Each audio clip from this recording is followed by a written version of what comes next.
পৃথিবীতে সবাই সফল হতে চায়, ব্যর্থতা কেউ চায় না। সবাই ঊর্ধ্বমুখী, নিম্নমুখী কেউ যেতে চায় না।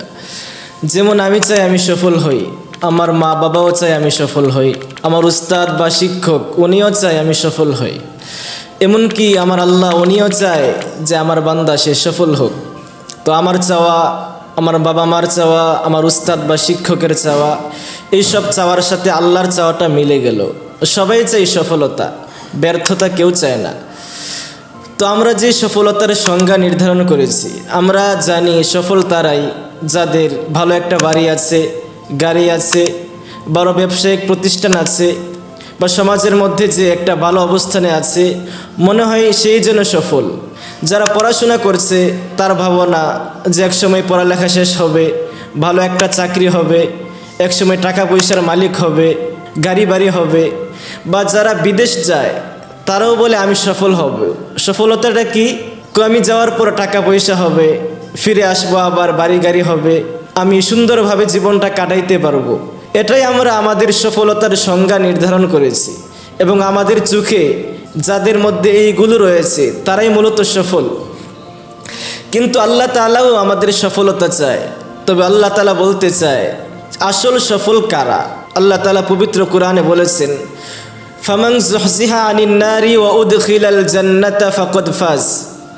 যাকে জাহান্নামের আগুন থেকে মুক্তি দেওয়া হয়েছে আর জান্নাতে প্রবেশ করানো হয়েছে, একমাত্র সেই সফল, আর বাকি যারা আছে সবাই ব্যর্থ। এরপর আল্লাহ বলেন, ওয়ামাল হায়াতুদ দুনিয়া ইল্লা মাতাউল গুরুর। দুনিয়ার জীবনটা কেবল ধোঁকা, প্রতারণা, এছাড়া আর কিছুই না। এজন্য এর মানে হচ্ছে আল্লাহ বলতে চায় যে তোমরা যে সফলতার সংজ্ঞা নির্ধারণ করেছো, দুনিয়াতে টাকা পয়সার মালিক হবে, এর পুরোটাই ধোঁকা। সুতরাং কোনো মানুষ যে রিক্সা চালক, ভ্যান চালক, দিনমজুর, সে যদি জান্নাতে চলে যেতে পারে, আল্লাহকে তার হিসাব নিকাশ বুঝিয়ে মুক্তি পেয়ে যেতে পারে, তাহলে তার জীবনটাই সফল হবে। আর বড় কোনো চাকরিজীবী, ডিগ্রিধারী, ব্যবসায়ী, সম্পদশালী, তারা যদি আল্লাহর কাছে তার হিসাব নিকাশ বুঝিয়ে দিতে না পারে, আল্লাহর কাছে হিসাব দিতে গিয়ে আটকিয়ে যায় এবং তার ঠিকানা জান্নাত না হয়ে জাহান্নাম হয়, তাহলে তার ঠিকানা জাহান্নাম হওয়ার কারণে তার জীবনটা ব্যর্থ হয়ে যাবে। এজন্য সফল তারাই যে জান্নাতে গিয়েছে, দুনিয়াতে যে জান্নাতের কাজ করেছে, জান্নাতের পথে চলেছে।